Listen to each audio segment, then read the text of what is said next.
y tiene la amabilidad de atendernos a través de la virtualidad y a través de la pantalla. Miguel Ponce, economista y experto en comercio internacional. Miguel, Sergio Ferreira es mi nombre. Buenas noches, ¿cómo va? ¿Qué tal, Sergio? Muy buenas noches, alegría de estar con ustedes de nuevo, ¿eh? Bueno, Miguel, ¿qué puede pasar en primera instancia teniendo en cuenta estos anuncios que ya hizo el ministro de Economía y candidato presidencial Sergio Massa en las arcas del gobierno? ¿Qué puede pasar en los simples mortales de a pie que vamos al comercio de cercanía día a día? ¿Qué va a pasar con nuestros salarios, con nuestros bolsillos? ¿Se puede hacer a prima facie un análisis en este sentido? Sin duda que se puede hacer un análisis. Estamos parados en un momento muy particular.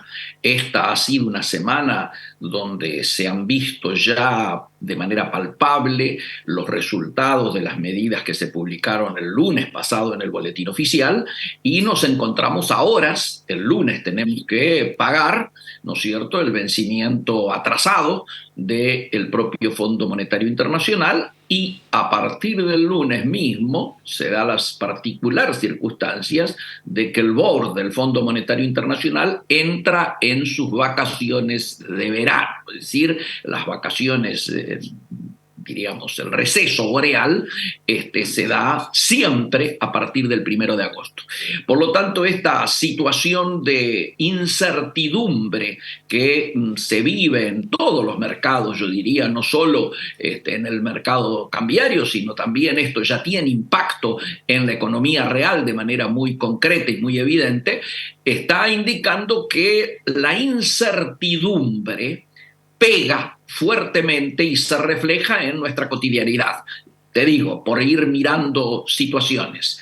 Toda la semana que ha pasado hemos tenido una suerte de eclipse u ocaso del sistema aduanero. Tenemos prácticamente una suerte de no reconocido feriado en la aduana, donde no se pueden operar ni importaciones ni exportaciones porque no se ha adecuado en tiempo y forma el sistema informático Malvinas, que, como ustedes saben, es donde se operan informáticamente todas las operaciones de comercio exterior. Y esta situación lógicamente tiene impacto en la producción. Es decir, hablas con cualquier parque industrial. Yo hace 48 horas hablé con la gente de Mar del Plata y allí están faltando insumos. Y esa falta de insumos obviamente tiene origen en este parate que se está dando. Pero también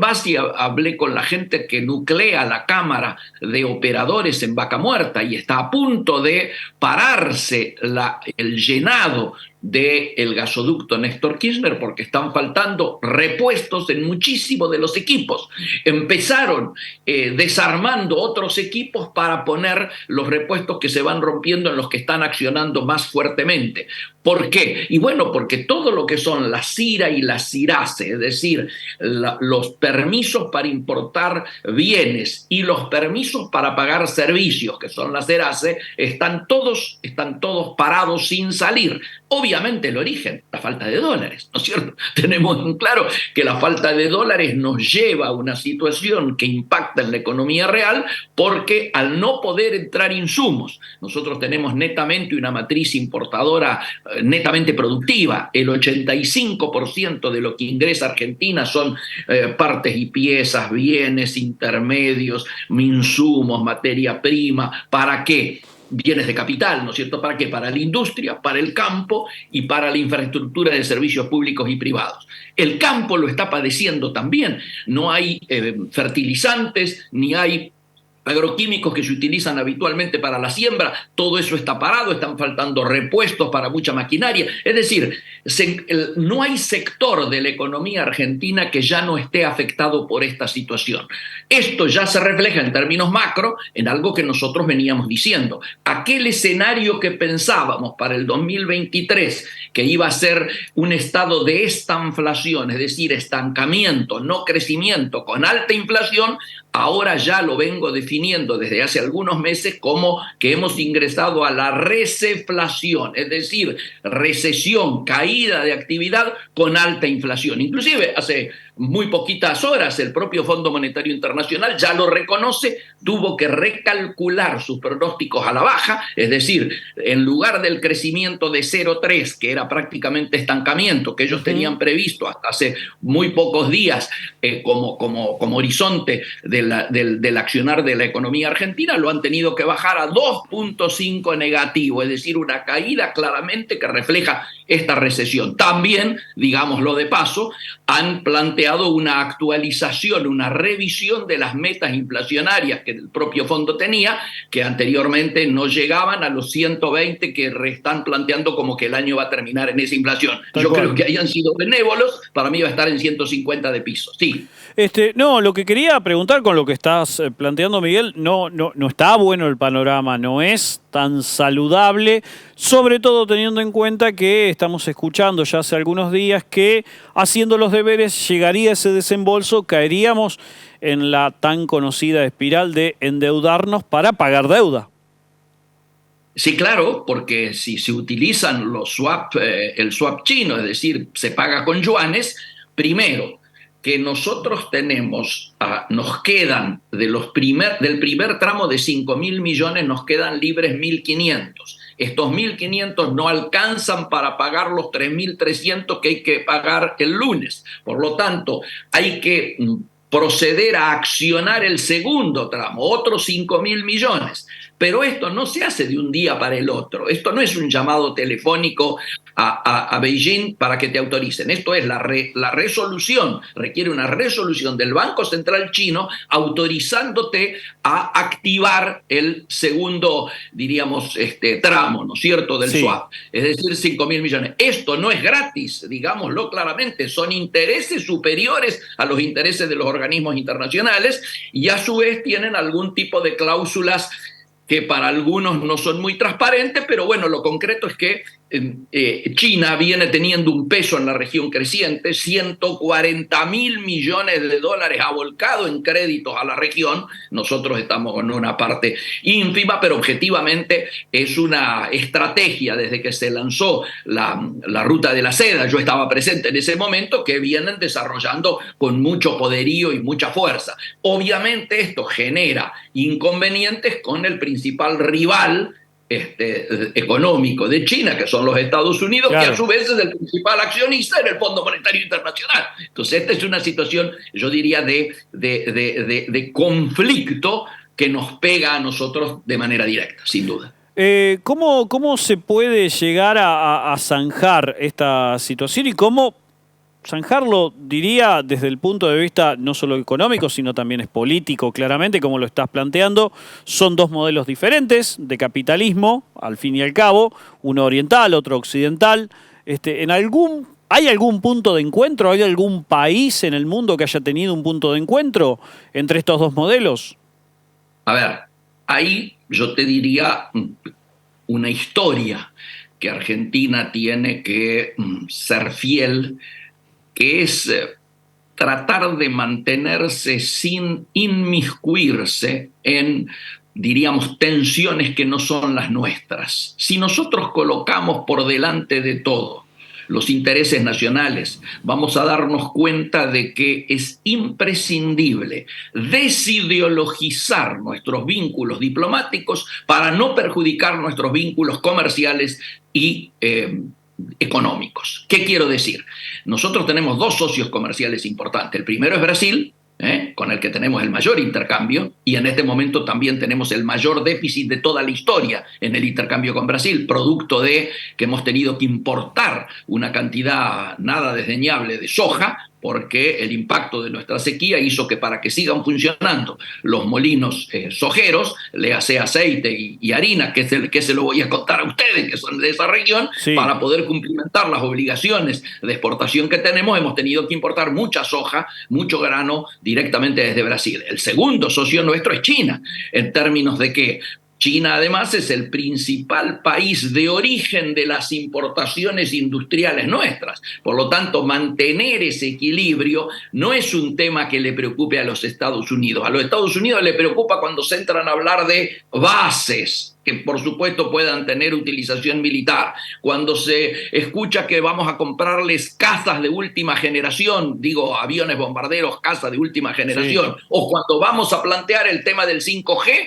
o de la hidrovía, ya que estamos hablando con Santa Fe, ¿no es cierto? Entonces, me parece importante tener en cuenta que estas cosas sí, entre comillas, generan, diríamos, tensiones. Mientras no entremos en eso, el hecho de que usemos los swap o le compremos o importemos, ese tipo de cuestiones no generan conflicto. Generan conflicto cuando entras en cuestiones que hacen a la seguridad, obviamente. Ahora, estas cuestiones, me sabrás corregir, Miguel, iba a decir cuestiones macroeconómicas, no sé si es técnicamente lo correcto, pero ¿cómo influye en el habitante o la habitante del país que habitualmente va al almacén, al supermercado, que tiene su salida recreativa diariamente y obviamente ve impacto en los precios de estas situaciones? ¿Por qué? Y bueno, porque vos observás que claramente las medidas adoptadas el lunes pasado, publicadas en el Boletín Oficial, son medidas claramente inflacionarias. Si vos estás planteando un 7.5 de impuesto país aplicado por adelantado, ¿no es cierto? Te lo retiene la FIP antes, el 95% de lo que tenés que pagar en las importaciones. Si aumentás el resto de las importaciones y los servicios, ¿no es cierto?, un 25%, seguís bueno, todo esto pega directamente en la inflación, pega directamente en el manejo del mercado cambiario. El hecho de que tengas un rojo hoy en el Banco Central de más de 8.000 millones de dólares de reservas líquidas negativas genera una vulnerabilidad que muestra una debilidad del Banco Central sobre todo y del gobierno en general para frenar cualquier tipo de corrida cambiaria que se pueda manifestar. Cuando sube entonces el dólar de la manera en que lo estamos observando, se produce lo que técnicamente se denomina pass-through, es decir, el pase a precios de la devaluación de nuestra moneda frente al dólar. Y entonces tenemos que julio cierra con aumentos del 10 y 12% a principio de mes y aumentos de 12 a 14 o 15% a fin de mes, porque obviamente esto se traslada a costos, estos aumentos impositivos que te hacía referencia, este aumento notorio que ha tenido en todos los insumos vinculados a la producción y aún al consumo, ¿no es cierto?, de los temas alimenticios, por más que digan que han quedado al margen, lo que la gente visualiza cotidianamente es el aumento permanente y constante de los precios. Obviamente, esta situación es una situación que hace pensar ya a esta altura que julio va a terminar con una inflación mayor que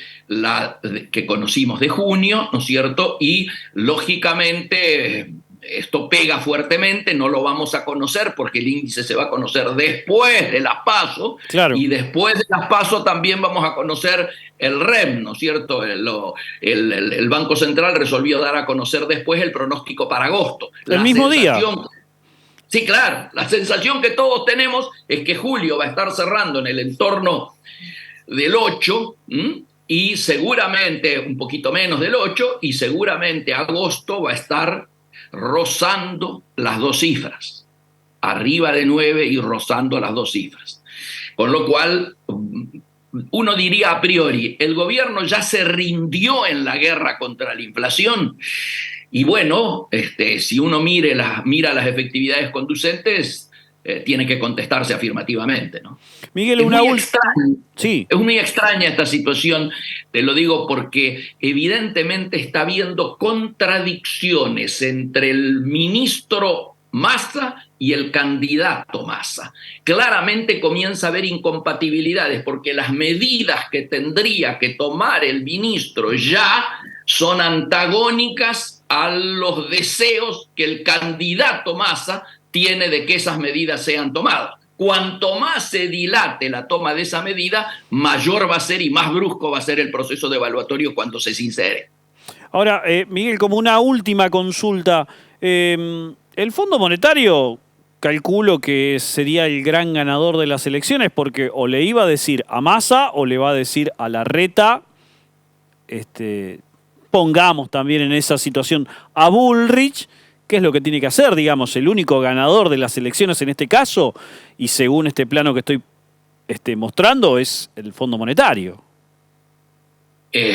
A ver, yo suelo contar una infidencia que te la cuentan aquellos que están en Wall Street y en el funcionariado, ¿no es cierto?, en Washington, en la Reserva o en el Departamento de Estado, y que repiten lo que suelen utilizar los grandes fondos, los fondos de inversión, que te dicen: las deudas no han sido hechas para ser pagadas, sino que han sido hechas para ser roleadas, es decir, pateadas para adelante. Y que existan todo el tiempo. Claro, por eso el fondo, de alguna manera, todos decimos que pese a que no se cumple ninguna de las metas acordadas, ninguna. Sin embargo, sigue en modo La Molina, es decir, siga. Ni siquiera nos hace pedir un waiver, porque sabe que para que tuviéramos que pedir ese perdón, esa reconsideración del programa, deberíamos pasar por el Congreso. Y esto es un absurdo en un año electoral pensarlo siquiera. Entonces, me parece que vamos a seguir en esto, y obviamente la lectura con el diario del lunes del resultado electoral va a ser seguramente influida para decir: ven, si el fondo hubiera actuado de esta manera o si no hubiera actuado de esta otra, los resultados podrían haber sido distintos. Yo creo que a esta altura la gente vota sin pensar en el fondo, vota pensando en su bolsillo, en la situación que está, en que el mes cada vez le cuesta más, en que la pobreza cada vez abarca sectores más amplios de nuestra sociedad. Y bueno, me parece que la cosa está pasando bastante más por ahí que por la forma en que se negocia con el fondo. En estos días estamos conociendo cuál es el endeudamiento por haber hecho la nacionalización de YPF. Bueno, la pregunta es: ¿alguien se va a hacer cargo de eso? Son temas conflictivos, sin duda. Miguel, muchísimas gracias por tu tiempo. El agradecido soy yo, y ojalá tengamos la sensatez, la dirigencia argentina tenga la sensatez de tratar de que de aquí al cambio de gobierno, y bueno, nos aferremos a la ley de reducción de daños, pensando, digo, en los que más sufren, ¿no? Muchísimas gracias. Gracias a vos. Miguel Ponce con nosotros, economista y experto en comercio internacional, brindándonos alguna noción con cierto grado de expertise y obviamente con mucho análisis sobre la situación y la coyuntura económica argentina en este camino electoral. No es poco que se esté tramitando un préstamo, nuevamente un desembolso del Fondo Monetario Internacional en pleno calendario electoral. Obviamente es una situación que despierta muchísima tensión política, muchísima tensión económica.